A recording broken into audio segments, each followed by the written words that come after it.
नमस्कार, India voice देख रहे हैं आप और मैं हूं आपके साथ शिवम दुबे। इंडिया वॉइस के खास कार्यक्रम खबर दिन भर में आप सबका स्वागत है। रुक करेंगे खबरों की ओर। आपको बता दें कि प्रधानमंत्री नरेंद्र मोदी ने गुरुवार को जमुई से बिहार में अपने चुनाव प्रचार का आगाज किया।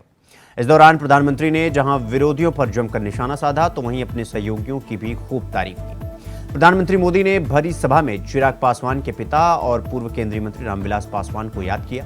साथ ही चिराग पासवान को भी पिता के सिद्धांतों और विचारों को आगे बढ़ाने के लिए सराहा। नीतीश कुमार का जिक्र करते हुए प्रधानमंत्री ने बिहार के विकास में उनको बराबर का हिस्सेदार बताया।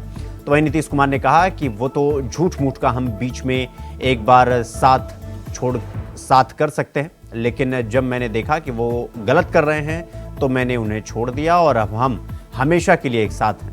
अब कभी इधर उधर नहीं होने वाले।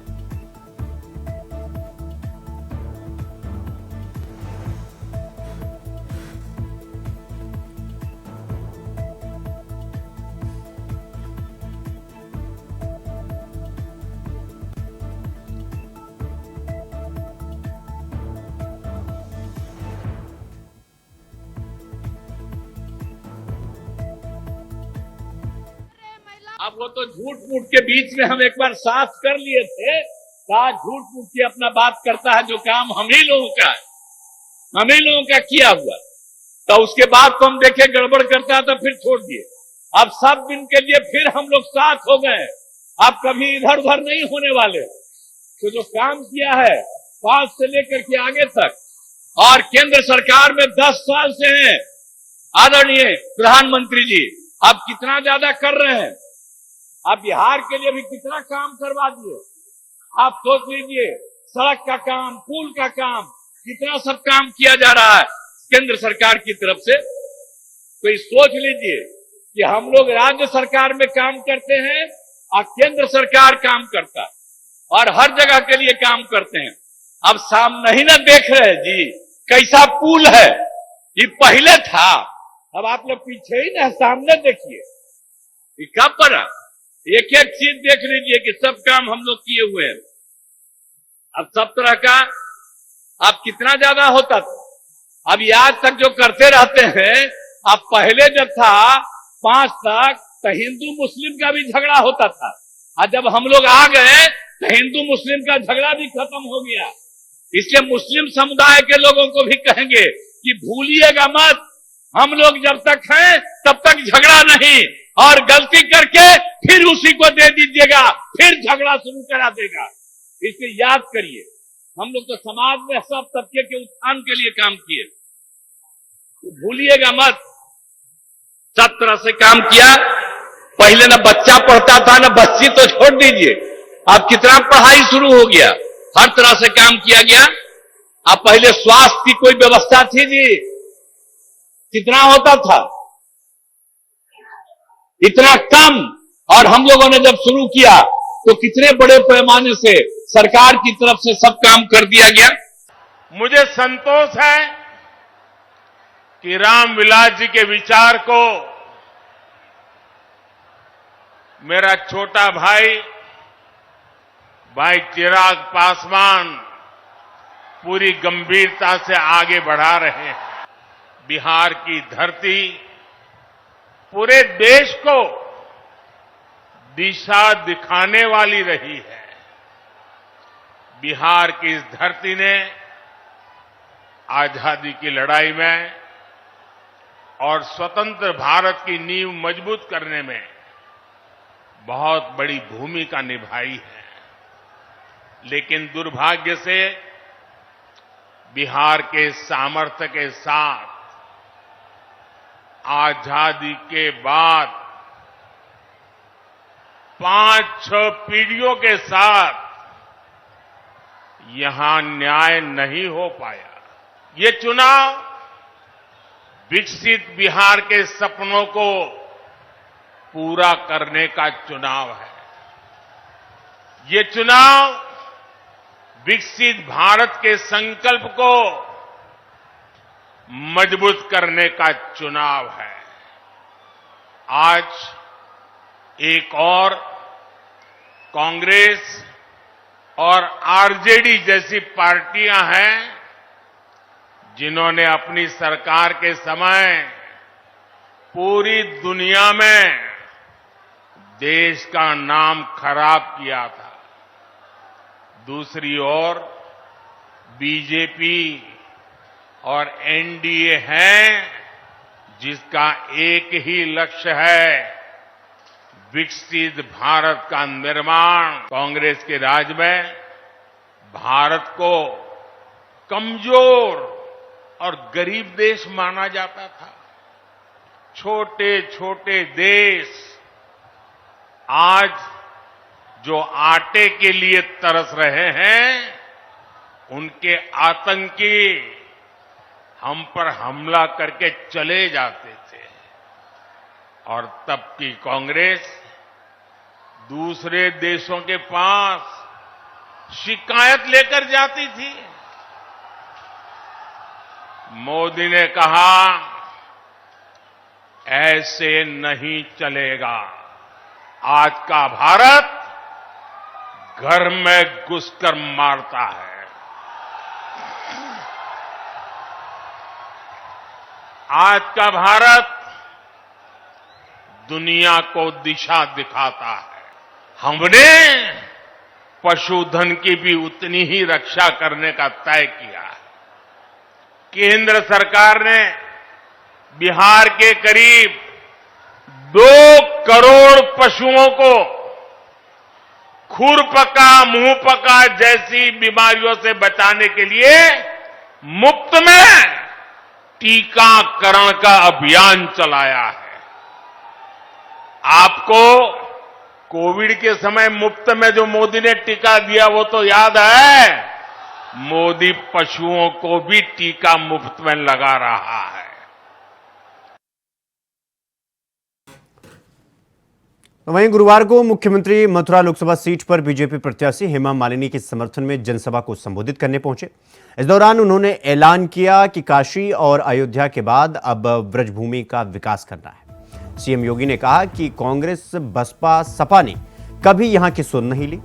जब यहां की सांसद हेमा मालिनी जीती तब उनके सुझाव पर हम लोगों ने इसे तीर्थ स्थल घोषित करते हुए योजनाओं को आगे बढ़ाया। कृष्ण जन्मभूमि और मस्जिद विवाद पर अदालत के फैसले का इंतजार करेंगे।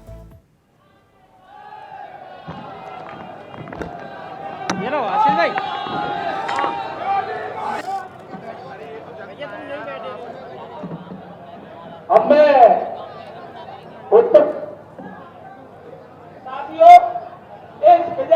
तीसरी बार जब हेमा मालिनी जी यहां पे प्रत्याशी बनी है तो किसी भी अन्य दल के पास प्रत्याशी ढूंढे हुए नहीं मिल रहा है। उधार में प्रत्याशी ला रहे हैं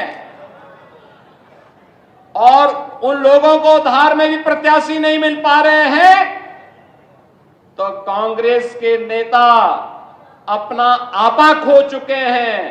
अब भारत की मातृशक्ति के प्रति अपमानजनक टिप्पणी करके आधी आबादी का अपमान करने पर उतारू हो चुके हैं। लेकिन इन कांग्रेसियों को और इंडी गठबंधन के लोगों को इस बात की जानकारी होनी चाहिए, ये राधे रानी की भूमि है, यमुना मैया की कृपा इस भूमि पर है। अगर आधी आबादी का अपमान करोगे तो आधी आबादी ही नहीं बल्कि पूरा भारतवर्ष उन्हें ऐसा सबक सिखाएगा कि आगे से वे राजनीति करने लायक नहीं बच पाए। कांग्रेस को देश के अंदर 60 वर्ष तक शासन करने का अवसर प्राप्त हुआ था। क्यों नहीं इन्होंने काशी में काशी विश्वनाथ धाम का निर्माण कर दिया? मोदी जी तो पिछले 2 बार से ही काशी से सांसद हैं, लेकिन कांग्रेस को तो 60 वर्ष लगे थे और 60 वर्ष तक उनका प्रतिनिधित्व काशी से था।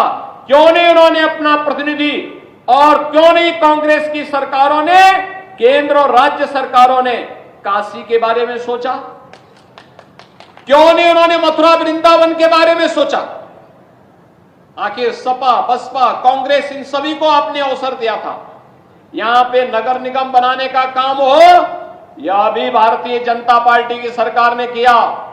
यहां पे मथुरा, वृंदावन, बरसाना, गोकुल, बलदेव, गोवर्धन, नंदगांव, इन सभी क्षेत्रों को तीर्थ स्थल घोषित करने का कार्य था।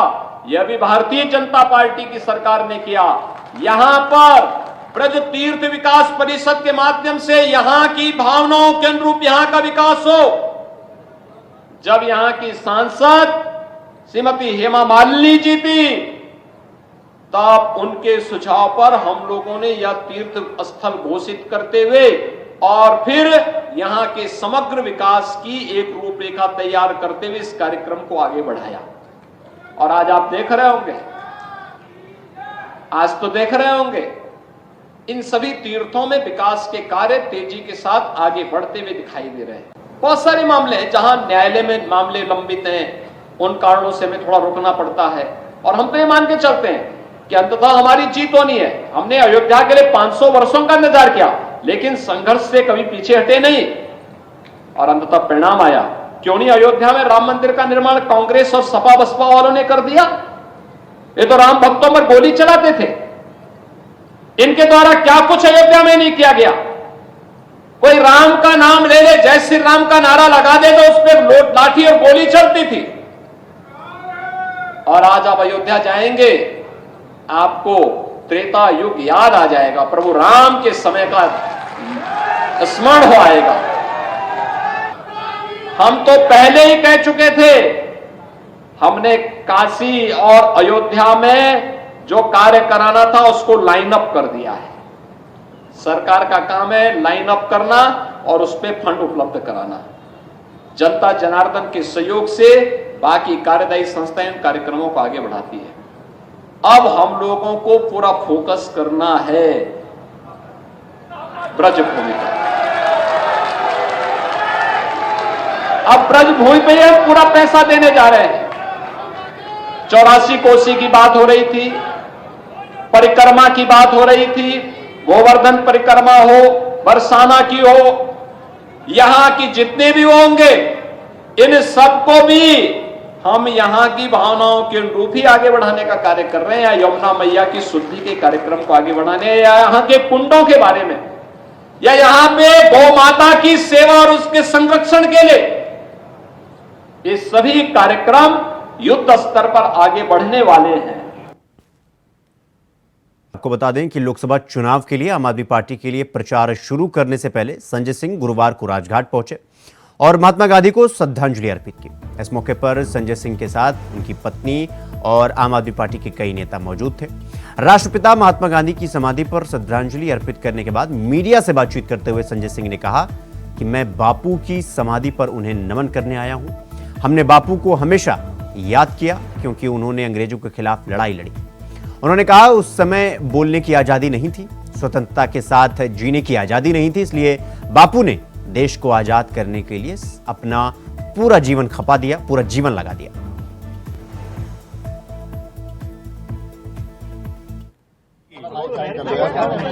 समाधि पर नमन करने, प्रार्थना करने, आशीर्वाद मांगने के लिए यहाँ आया था अपने साथियों के साथ, थोड़ा नीचे रखिए भाई, हमारे माननीय विधायकों के साथ। हमने बापू को हमेशा इसलिए याद किया कि उन्होंने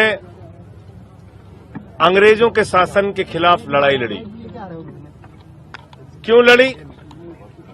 क्योंकि इस वक्त बोलने की आजादी नहीं थी, स्वतंत्रता के साथ जीने की आजादी नहीं थी, और इसलिए बापू ने इस देश को आजाद कराने के लिए अपना पूरा जीवन न्यौछावर कर दिया। आज आजादी के 77 साल के बाद ऐसी ही परिस्थिति इस देश में पैदा हो गई है। हम लोगों ने गांधी जी की समाधि पर यह प्रार्थना किया कि हे प्रभु, हे राष्ट्रपिता जी, आप जहां कहीं भी हैं, इस सरकार को भी सन्मति दें, इस सरकार को भी सद्बुद्धि दें कि वो इस देश के लोगों की आजादी के साथ, स्वतंत्रता के साथ, लोकतंत्र के साथ, संविधान के साथ। तो वहीं कांग्रेस से इस्तीफा देने वाले गौरव वल्लभ ने बीजेपी ज्वाइन कर ली है। दिल्ली में बीजेपी मुख्यालय में पार्टी नेता विनोद तावड़े ने उन्होंने पार्टी की सदस्यता दिलवाई। बीजेपी में शामिल होने पर उन्होंने कहा, मैंने अपने दिल की सारी व्यथाएं जिसके बारे में मैं कांग्रेस पार्टी को समय समय पर कांग्रेस पार्टी को इसके बारे में अवगत कराया, वो अपने इस्तीफे में लिख दिया था।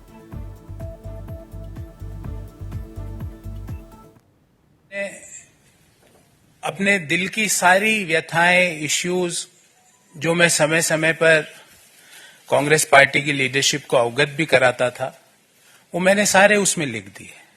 उसके अलावा मुझे कुछ नहीं कहना। मेरा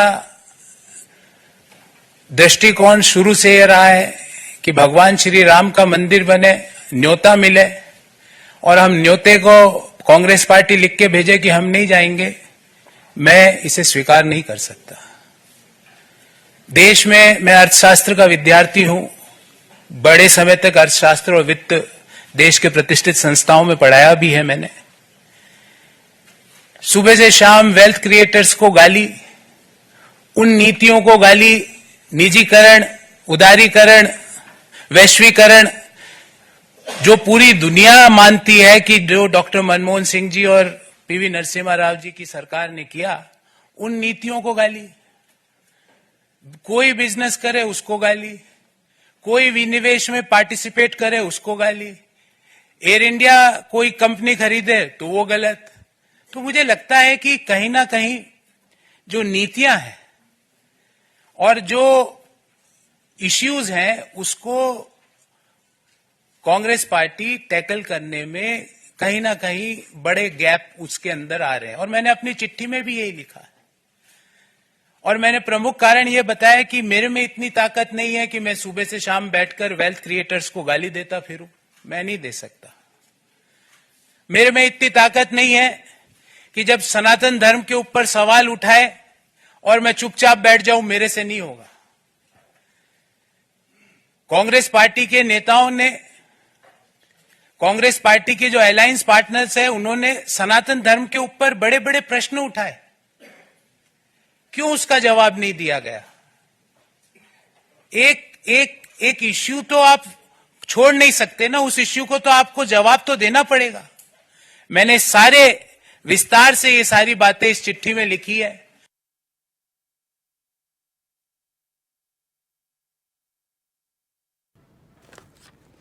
आम आदमी पार्टी के राज्यसभा सांसद ने जेल से बाहर आते ही प्रधानमंत्री को चुनौती दी और कहा कि बीजेपी के दिल्ली के सीएम केजरीवाल से डरती है बीजेपी, इसलिए ईडी के दम पर आम आदमी पार्टी को खत्म करना चाहती है। इसको लेकर जनहित दल के राष्ट्रीय अध्यक्ष अंशुमान जोशी ने कहा कि हम एनडीए के साथ 2025 में होने वाले विधानसभा चुनाव लड़ेंगे और केजरीवाल सरकार को दिल्ली से निकाल फेंकेंगे। और क्या कुछ कहा अंशुमान जोशी ने, आइए आपको सुनवाते हैं। जनहित दल पार्टी के राष्ट्रीय अध्यक्ष अंशुमान जोशी जी हैं। बात करेंगे जिस तरह से संजय सिंह को रिहाई मिली, वही उन्होंने निकलते ही प्रधानमंत्री नरेंद्र मोदी को चैलेंज किया। साथ साथ बता दें कि जिस तरह से अरविंद केजरीवाल की अभी सुनवाई चल रही है, उनके वकीलों ने उनकी रिहाई जो कस्टडी ली गई थी यानी गिरफ्तारी को लेकर चैलेंज किया हाईकोर्ट में। खास बात करें सर, क्या लगता है संजय सिंह की रिहाई और प्रधानमंत्री को चुनौती कैसे देखते हैं आप उसको?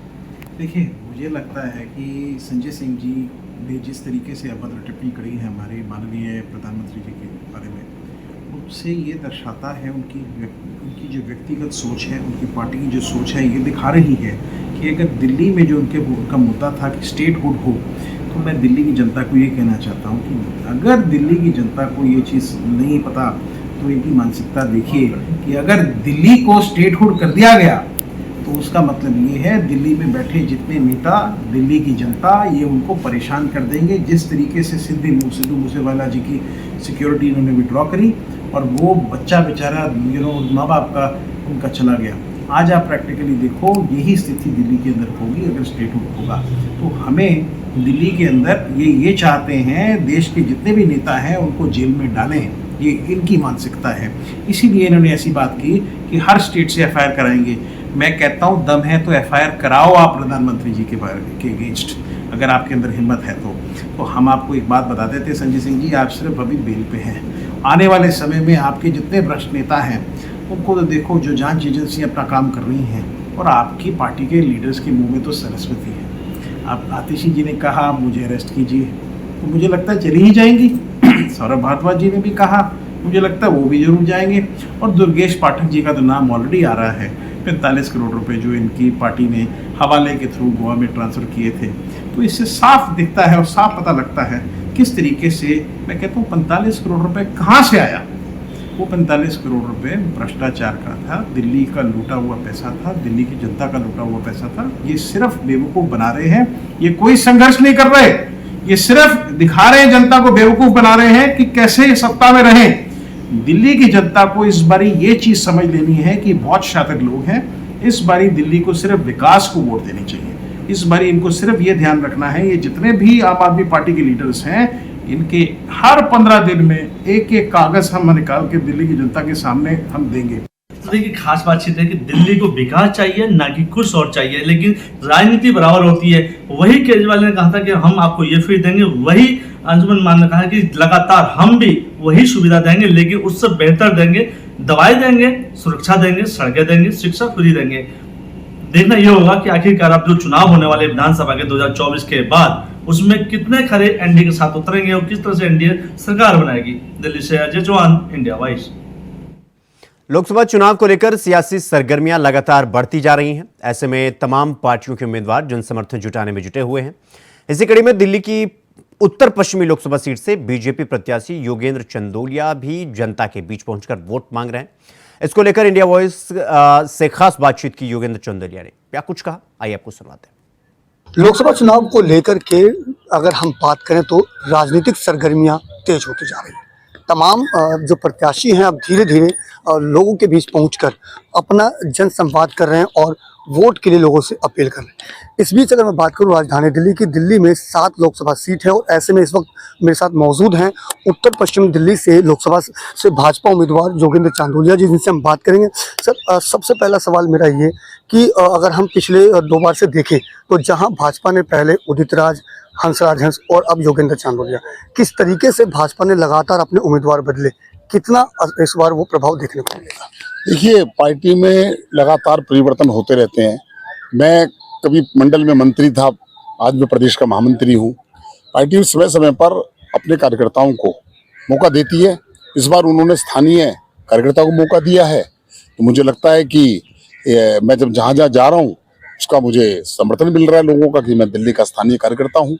अगर हम बात करें, भाजपा बार बार इस बार जो कह रही है कि इस बार 400 पार, और कहीं ना कहीं जो मेन मुद्दा इस बार भाजपा लेके चल रही है वो लेके चले कि हम कार्यकर्ताओं को भी आगे आने का मौका देते हैं। लगता है कि इससे 400 पार का जो आंकड़ा है वो सफल हो पाएगा? देखिए, दिल्ली में 3 सीटें पार्टी ने प्रदेश महामंत्रियों को दी है, 4थी सीट बांसुरी स्वराज को जो मंत्री हैं। पार्टी ने इस पर दिल्ली में कार्यकर्ताओं का प्रयोग किया है और कार्यकर्ताओं में इस बात को लेकर बड़ा उत्साह है कि हमारे बीच में से एक कार्यकर्ता लोकसभा का चुनाव लड़ रहा है। मैं लगातार 40 सालों से भारतीय जनता पार्टी का कार्यकर्ता हूं और मैं सौभाग्यशाली हूं कि नरेंद्र मोदी जी ने मुझे इस क्षेत्र की सेवा करने के लिए भेजा है।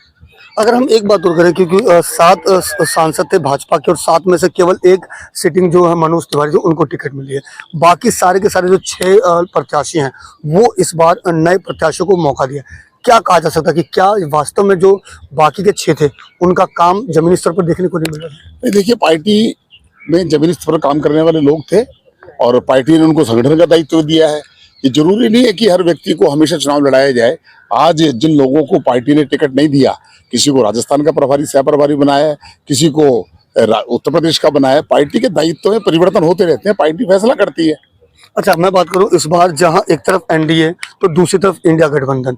इंडिया गठबंधन की अगर मैं राजधानी दिल्ली की बात करूं तो आम आदमी पार्टी और कांग्रेस में 4 और 3 का जो आपसी गठबंधन हुआ है, कितनी चुनौती मानते हैं इंडिया गठबंधन और एनडीए? देखिए, दिल्ली में इंडिया गठबंधन पूरे देश में नहीं चल रहा, यहाँ कहाँ चलेगा? ये 2 पार्टियों का एक नापाक गठबंधन है जो एक दूसरे को गाली देते थे, आज इकट्ठे हो गए हैं। दोनों मिलकर लड़ लें, सारी पार्टियां मिलकर लड़ लें, दिल्ली की 7 की 7 सीट भारतीय जनता पार्टी जीतने वाली है। तो ये थे हमारे साथ योगेंद्र चंदोलिया जी, जिन्होंने बताया कि किस तरीके से वो उत्तर पश्चिम क्षेत्र में लोगों के बीच में पहुंचकर अपने लिए और भाजपा के लिए जनसंपर्क करना शुरू कर रहे हैं और किन मुद्दों पर लोगों के बीच उतरेंगे। Ajit Kumar, India voice, Delhi. खबर दिन भर में फिलहाल के लिए बस इतना ही। देश दुनिया की तमाम बड़ी खबरों को देखने के लिए देखते रहिए इंडिया वॉइस। नमस्कार।